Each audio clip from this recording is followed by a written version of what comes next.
Hi, welcome to another edition of the I Can Do It podcast. I am your host, April Burke, and today I have a great guest. His name is Praniewicz, and he is a fellow stand-up comedian, but more importantly, he's a professor, he's an author, musician, just an all-around great guy. Hi, Brendan.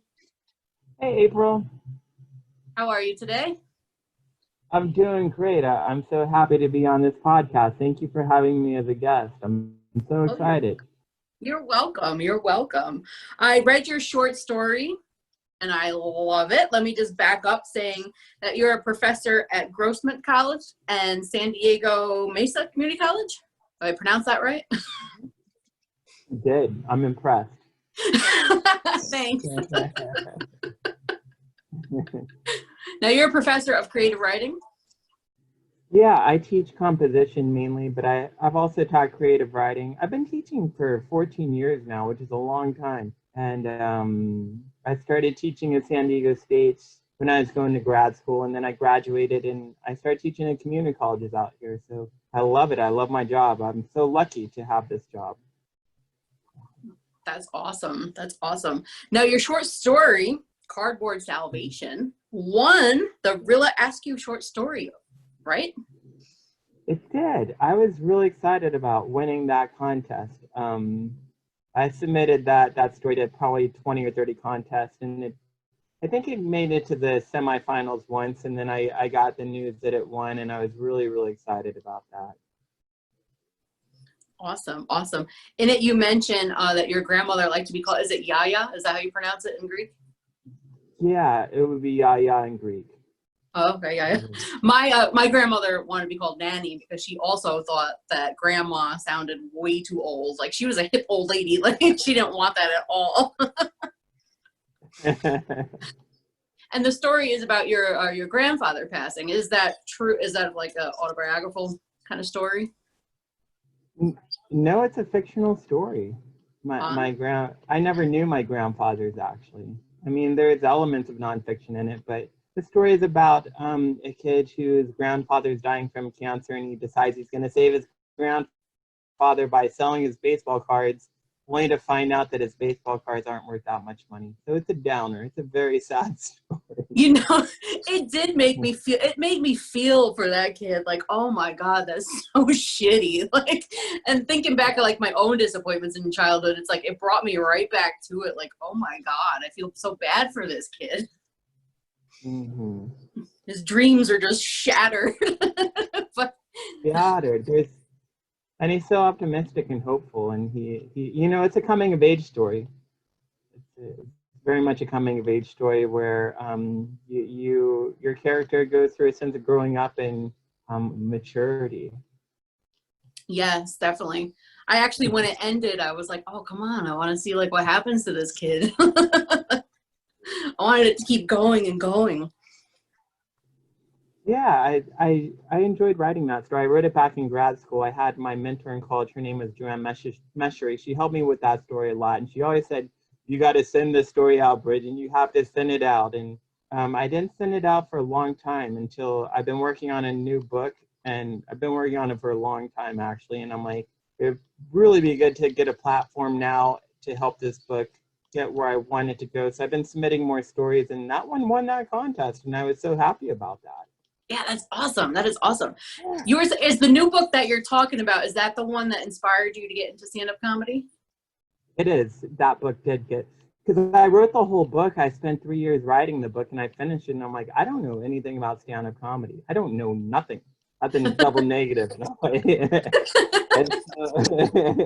It's a safe space here. We can do that. I'm an English teacher. And yeah, and so I started going to comedy shows and watching comedy, and then I started studying comedy and taking comedy classes, and I wanted to make sure that I really understood that element of the book, and I got hooked. I really love stand-up comedy. It's fun. You're really great too, let me tell you. Like, when you told me you got it into just for writing a book, I'm like, holy shit, like this guy is actually really talented, and like in so many facets, you know, and in writing and in stand-up comedy. You opened for Dat Fan, you opened for Jamie Kennedy. You and I do shows together with Dat Fan and Friends. I love it. The other night you did some kind of musical comedy, which I thought was super great. At my brother's wedding, I did kind of the same thing. I did acoustic. I roasted everybody. Actually, that was there. And it was pretty cool. But yeah. So when you perform on stage, do you do a lot of musical comedy, or do you stick to just stand up? I started doing musical comedy. I've always played guitar. I've been playing guitar for a long time, and I'm not that good at it, but I can get by. But I started bringing the guitar out, I think more so last year, and I just realized that I'm on a lot of shows with people doing the same kind of not material, but just the same presence, and I wanted to just mix it up and be a little bit different. Right. Yeah. I worked with Ralphie May's ex-wife, Lana, and at Dangerfields. Yeah, I met her the one night, and we got to get to know each other. And she did all musical, and it was all about her divorce, and it was just hilarious. Like, I wish I could play more than 1 or 2 chords, because I think I would do that too, but I'm just not talented in the guitar area. That's super hard with an instrument. It just takes some time to really get some chords, and once you have some chords, I mean, the Beatles, they did simple chords. Green Day did simple chords. Most music's pretty simple. Yeah, I used to write my own music and play on the guitar. I actually used to write my own music and play on the guitar because I knew more than a couple of chords at one point. And because that was my first passion, was music. I started musical theater when I was about 7, and then I went to school for theater at SUNY New Paltz. And then I used to perform at like clubs and nightclubs with a friend of mine and singing and stuff like that. And then I was just like, fuck it, let me try comedy. And here I am. Yeah. You have a lot of experience, so you could do it. You could get up there and do your thing, you know? Hell yeah. And only until recently did I have horrible stage fright. Like, I would like get fucking anxiety diarrhea like right before every show, and like I would just feel nauseous. But with the Zoom shows, I feel more like, okay, I feel calmer because the people aren't right in front of me staring at me, you know, because I do the Zoom shows on my phone, so I only see one person at a time. Like, I can't see who's in the room, I just see whoever it flashes to. But you do yours on the computer and you can see everybody? I was doing mine on the phone for a long time, but I switched to the computer more so recently. The lighting's just better. The lighting's not good on my phone. I always like dark and it's weird. Oh. Nice. Yeah. Well, here you look like a typical California guy. I got the sun behind me. You do. In a show the other night, I'm going to bring this up, you talked about an open relationship. Were you actually in one, or was that just part of a stand-up? It's part of a joke. I was in a long-term relationship, but we were never boyfriend and girlfriend, so it was just weird. It was a weird relationship. That is weird. Like, I don't want to know what you're doing. I'm just gonna write and do my thing. Yeah. And, it was like that for a while, and so I mean, there's a lot of details there, but I don't know if I could be in an open relationship. I just have various thoughts, and after going through that, I don't think I could be in something like that.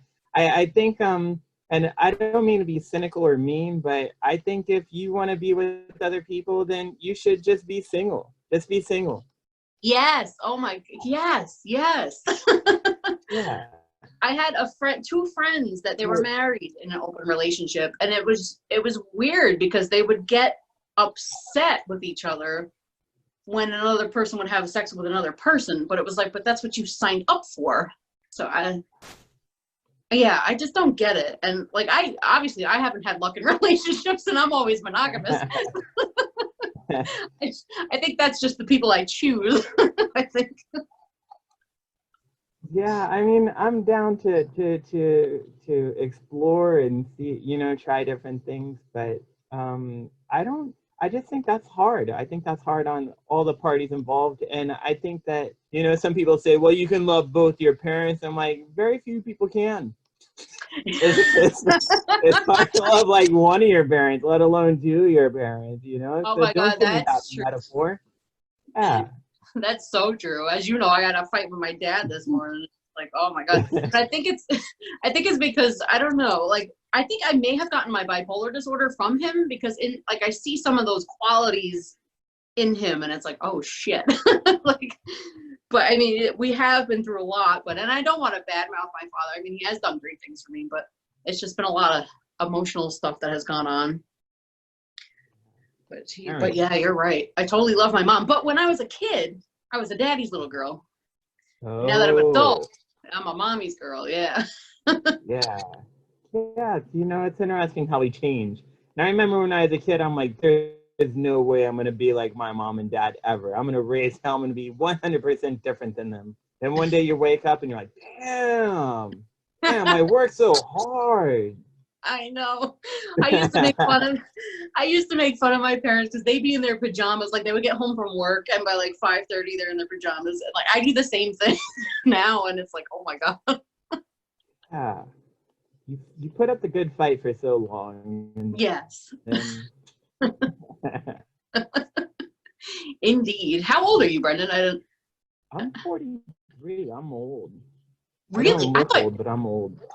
I thought you were like way younger than me. I'm 39. Yeah. No, I'm like 43. I've seen a lot of things in my life. Been through some hard times.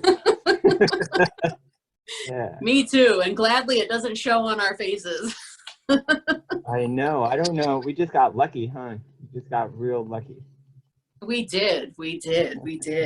I noticed that you are a Christian man, which I think is absolutely wonderful. Oh, that's interesting. Yeah. Yeah, I'm not. I just joke about that. I'm not at all. I'm not even close to being a Christian. Yeah. I joke about it because usually I do a bunch of dirty jokes and then I say, hey guys, I'm a Christian comedian. I do that, but yeah, I do that a lot. Hilarious. Yeah, I'm not even close to being. I'm not either. Like, I believe, but I don't go to church and I don't really do that kind of stuff. But like, I was like, oh, maybe that's why he's so sweet and kind and genuine. He's a nice Christian fella. No, it's because I'm not a Christian that I'm nice and kind and sweet. See, you can be nice and kind and sweet without being a Christian. I think you're better off being nice and kind without being Christian. That's just my own opinion, though. I definitely agree. I believe in helping others. Ever since I had my son, I've been in a lot of hard spaces, and Catholic Charities, the organization, has helped me a lot with like food pantries and paying off my bills so I could escape my violent relationship I was in.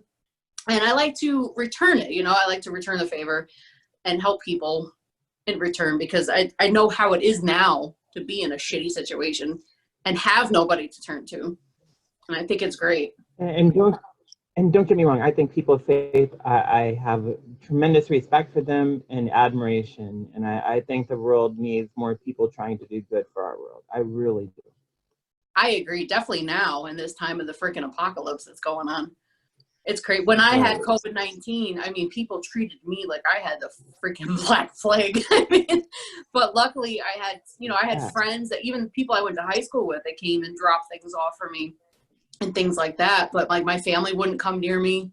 Nobody would come near me. My friend and neighbor who helps me out all the time, Cheryl, she actually stayed with me for a while so that she could help out with David because it was so rough. But it's amazing. You find out who your real friends are when you get COVID-19, let me tell you. And it's not who you expect.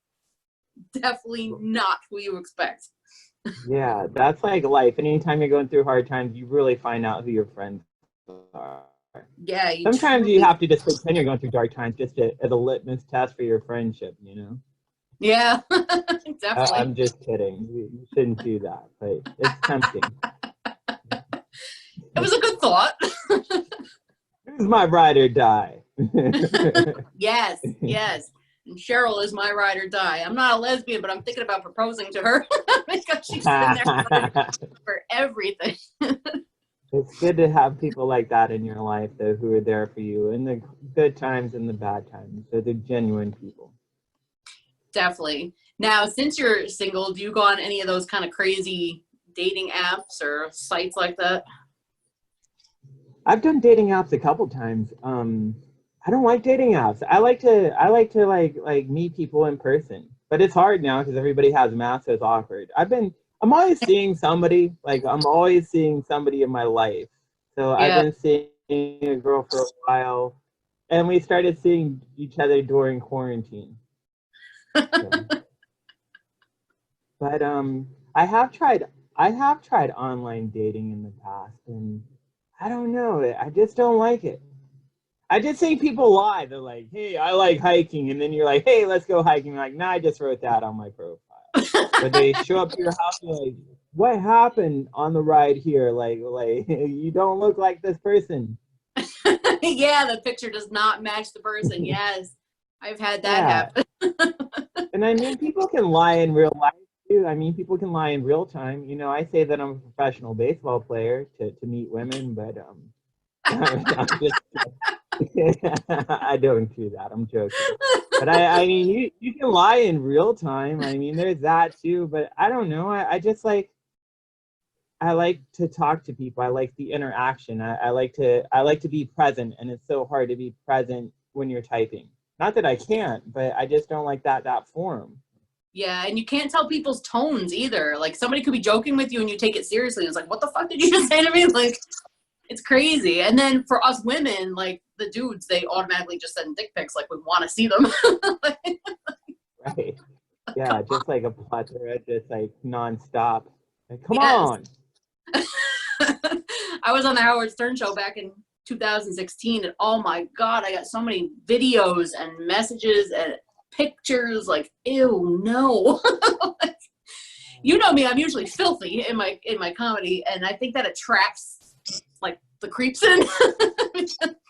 Just, they think because I talk about it, like because I have a whorish mouth, and I must be a whore, right? But it's totally not the case. I'm always Right, monogamous.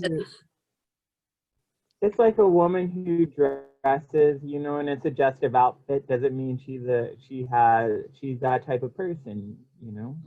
Our world is very hard on women. We judge women very, very harshly, I think. Yeah, we do. We definitely do. Weight wise, oh my! After I was on the Howard Stern show, I read all these horrible comments about myself. That I was high pitch Eric's twin, which he weighs like 400 pounds. And at that point, like I'm a little heavier now because I had a baby. I actually still have 40 pounds to lose, but back then I was a size 6 and tiny, and I'm like, what the fuck are they picking on me for? Like I am not this huge thing.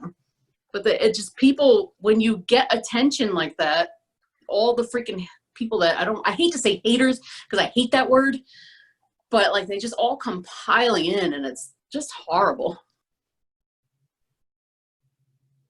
Right.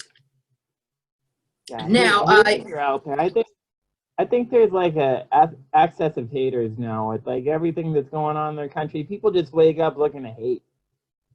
yes, definitely. And then I try to tell myself, like, these people are probably living in their mother's basements, like, have no lives, and all they do, they're keyboard warriors, is what I call them. And it's just, I don't let it bother me now. I used to let it get under my skin, like, oh my God, I gotta lose weight. I gotta stop eating. I gotta stop doing this. But now I just say, fuck it. I am who I am. If you like me, you do. If you don't, you don't. I'm not for everybody. I know that. I think that's a great attitude. Thank you. Do you have any upcoming projects that you would like to mention? Any? Let me think. I'm on some shows. I'm on a show tonight. I'm on a show on Friday. I sound like so uncertain.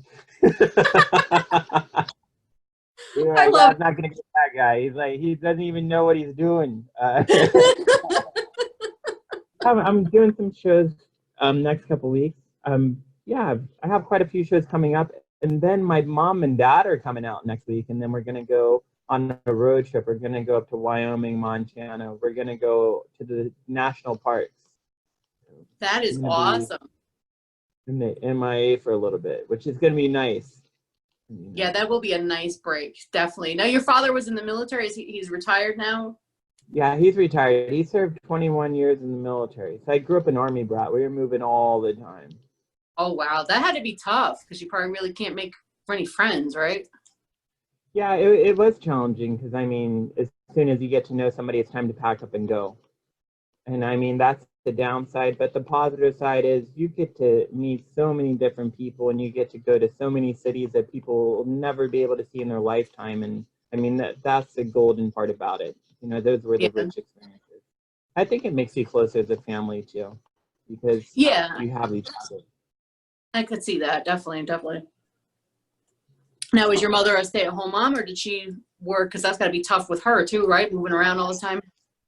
Yeah, she was a nurse. She was a nurse for years and years and years. So when my Oh, dad would get stationed on bases, she could just be a nurse because you know nurses are always in demand. So she never had trouble finding work.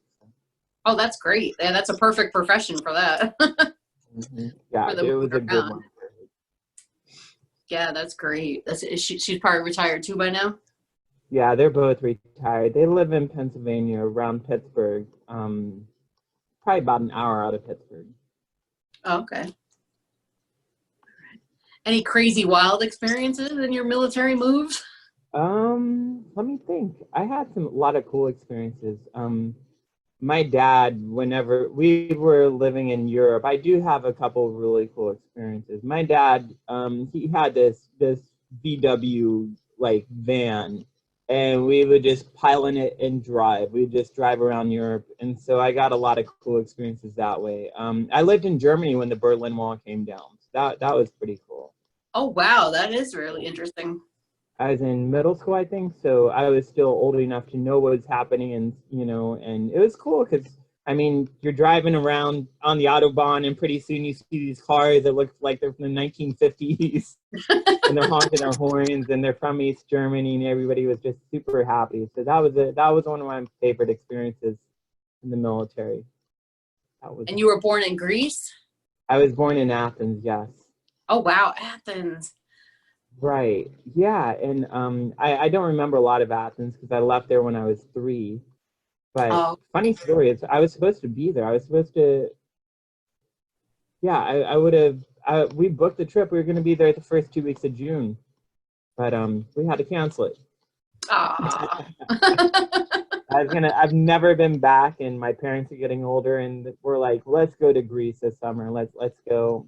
And I was excited because I was going to see, you know, where I lived. I was going to see the experiences of my parents and all the things that they've talked about for years that I never got to see for myself, but had to cancel it. That stinks. Well, hopefully, well, we don't know what the future holds, so, but maybe, hopefully, you'll get back there one day. Who knows? I It's know, really, right? Right now it's all crazy. We don't know what's going to happen. it's crazy. It's definitely crazy. I want to come out to California, but I don't want to travel right now. Like, Right. thank you. And like Dad was saying, that are people wearing masks out there? He says not so much. I wear a mask, but I mean, I live right next to the beach. People on the beach, they no.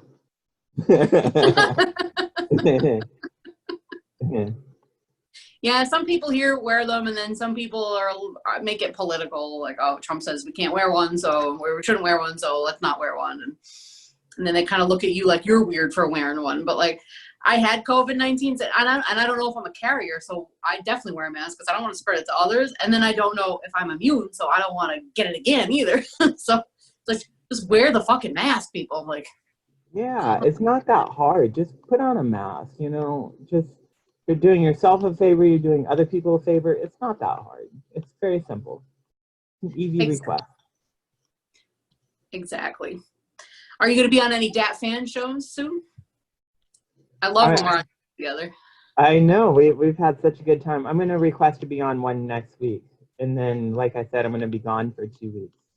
But Yeah. I haven't set up the date yet. I know I'm on a show tonight. I'm on a show on Saturday with Nishi. Oh, I'm on Saturday too. Yeah. I mean Friday with Nishi. Oh crap. And then I was gonna do a show at a brewery and do photos for it, but it got canceled. They're gonna do an open mic outside, so I might go check that out. And then I do a podcast with Benji Garcia Reyes and Neil Singh from San Diego, Veronica Burgess, and we just talk about the news. Oh, okay. We just riff on the news and make jokes about it. So we do that Sunday night, and I know I'm on a Zoom show. I got a weird request it said, hey, you want to be on a Zoom show? I didn't even know the person. 9 o'clock Saturday. I'm like, yeah. Sure, why not? Yeah. And then I know I'm supposed to be, my friend's talking about having a show at his parents' house just for like a private party. And he's talking about doing that next Saturday. So we'll have to see about that one. And then I'll be gone for 2 weeks. And then I know I entered a competition for a Zoom competition.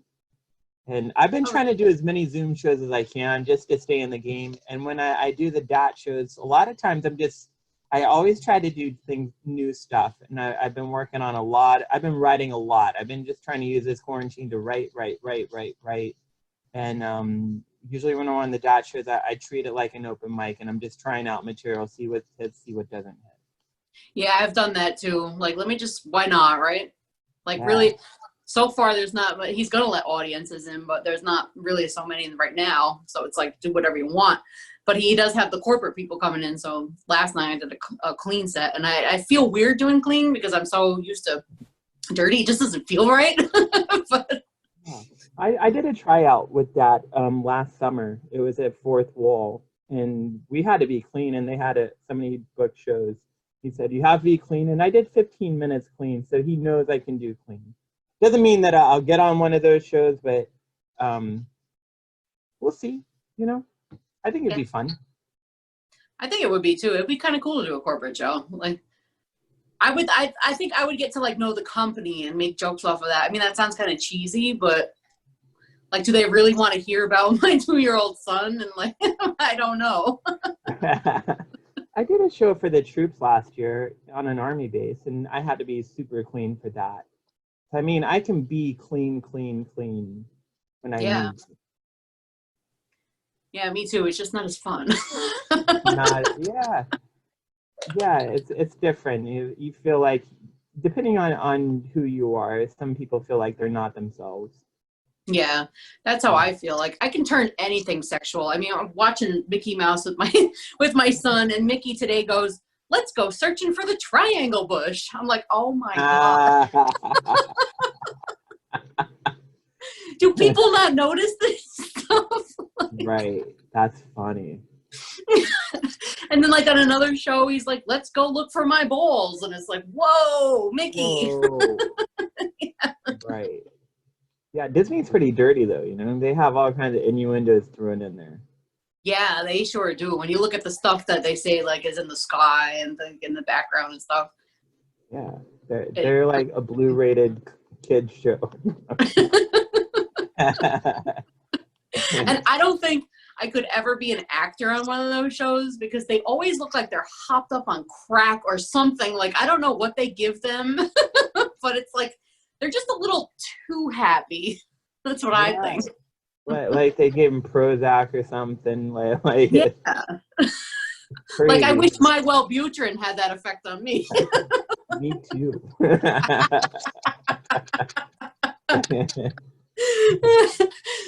Like most people in comedy, I have depression, I have PTSD, and bipolar disorder, and I think that's what makes us like a more cohesive group. Is like we come from struggles and we come from hard times, and our way of dealing with it is deflecting with laughter and jokes. And for me, like, shows are like therapy. Like, I feel great after a show. I get a buzz, like almost like a high almost.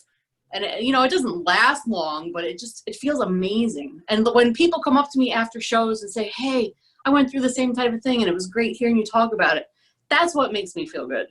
I feel like if I can take my struggles and my bullshit that I've been through and help somebody else through theirs, then I've won. Yeah, I like that feeling too. And I've had a lot of issues with anxiety and trauma and depression throughout my life. So comedy is a great outlet for it. And you're right. It is so nice having someone come up after a show and say, you kept it real. And I related to what you were saying. And I appreciate you that you had the courage to say those things. Yes, it is amazing. It is. And I didn't always have that courage. I've only been doing this since 2016. And then I took 2 years off with pregnancy and having my son. So I'm still kind of, I guess I'm a newbie. But I mean, I have a lot of shows under my belt, but I still feel like I'm a newbie. Yeah, I've been doing comedy for almost 4 years now. Oh, okay. Yeah, and I still feel like I have so much to learn, so much to grow. Yes, yes. I like taking a lot of tips from Dad, you know, getting the solid background. And you know, I never would have thought of that. He mentioned that he saw my freaking son's hobby horse in the background of every show I was in. And like I Mhm. didn't even notice it was sitting there. And I just felt like an idiot, like, oh my God. Yeah, he has very good feedback. He does. He really does. He's great to work with. I had an old Facebook account that I had to delete when I was in my violent relationship because I wasn't allowed to have any social media or friends or anything. Yeah.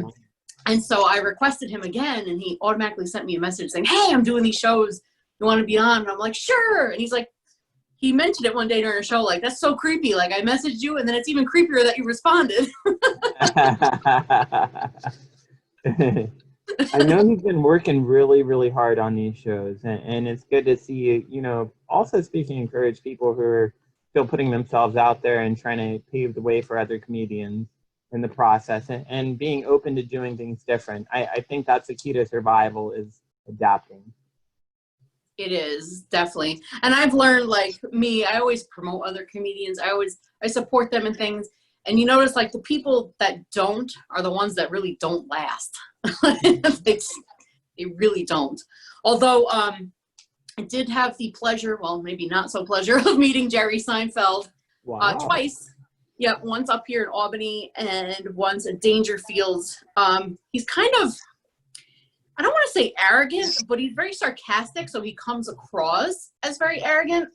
And I've heard like lots of horror stories about him, but like the only thing I did was I said, "Hey, Mr. Seinfeld, I'm sorry, I don't want to interrupt you." And he was like, "Yeah, you do." And I was like, I didn't know how to take it. Like, I'm like, is he telling me to go fuck myself, or is he just trying to be a little sarcastic? I don't know.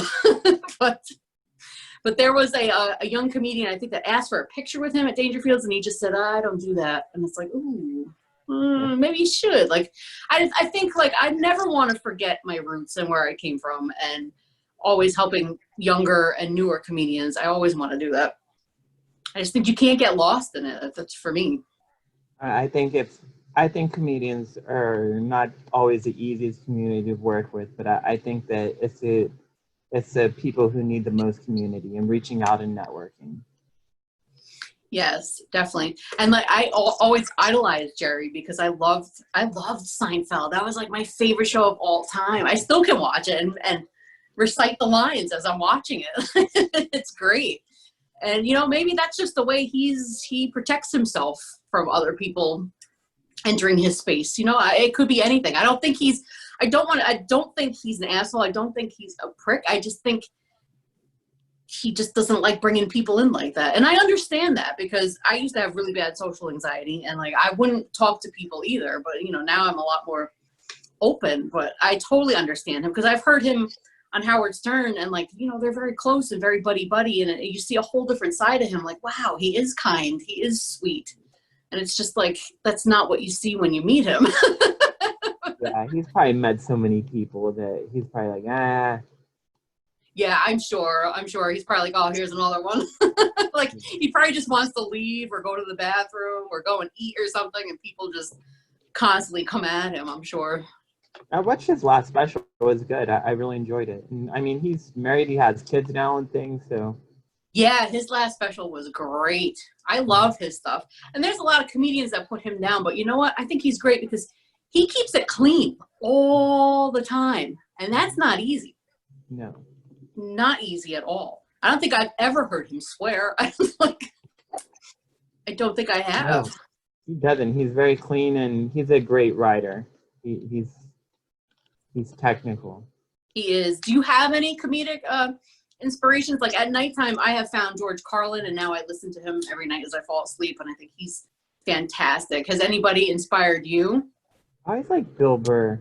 I liked Bill Burr for a long, long time, and I still like him. You know, it's strange. I've always liked George Carlin. George Carlin's great. He is. Dave Chappelle's awesome. Yes. Eddie Murphy is my favorite. When I saw Delirious at too young of an age, I shouldn't have been watching it, but I thought it was the greatest thing I've ever seen in my life, and I Yes. still do. He's so funny. But He is hilarious. Yeah. one that I like a lot is Steve Martin. I like Steve Martin a lot. That is a great choice. He's also really great. Yeah, and I wasn't into him for a long time, and then I mean I liked his movie. I liked his movie The Jerk. I think that movie is hilarious. But Yeah. one time I was at the gym and I go to gym and I watch stand-up comedy on the treadmill and stuff, and I was watching his stuff and I'm like, this isn't funny. I'm like, what's the big deal with this guy? And then what I realized he was doing later is he was making fun of comedians. Yes. And once I realized that, I'm like, this is hilarious. This is so funny. He is hilarious. He's very bright too with the stuff that he writes and says. He's always on, and it's fantastic. Fast, right? It really is. But yeah, and I used to Dave Chappelle. Oh my God, he's great too. The Chappelle Show. I used to love watching that show. And the thing, like thinking of some of the skits that he's done and what's going on in the world today, like I think he really needs to get another TV show and just bring it all back together. I think that would be great. I don't know if he would. I mean, that would be cool if he did. But it seems like he's really comfortable with what he's doing now. It seems like he's able to be himself. Yes. And that is great to be able to be yourself and feel comfortable in your own skin. And I think he did disappear for a while. I think he moved to Africa or something, didn't he? He did. Right. He went there, got away, walked away from a huge deal. Yeah. And I don't think that's a bad idea because I would kill for a vacation just somewhere remote right now.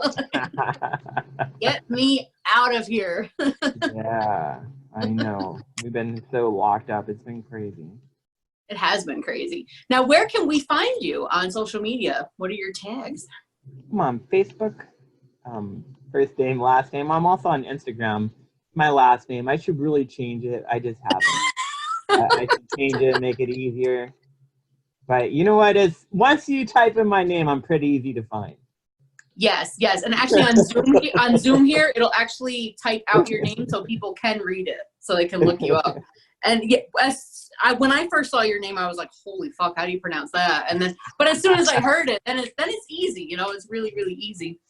And there's the other comedian on Dad's shows too that has the long name too. And or something like that. Yeah, Palukowitz or something. Yeah.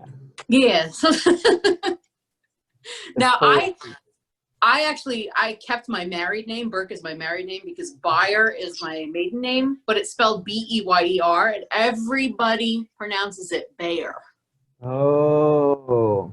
So anywhere I was ever announced, it was always Bayer, and that just drove me nuts. So Burke is nice and easy. You can't fuck that one up. I can't see people messing that one up. No, you definitely can't. Although some people will always ask me, is it Berke or is it Burke? I can understand that kind of thing, but I'm glad they can pronounce it. My name, very few people have been able to pronounce. I was impressed you were able to pronounce it, actually. I was like, wow, she got it. Didn't even have to spell it out like linguistics or something like that. No, I got it. I definitely got it.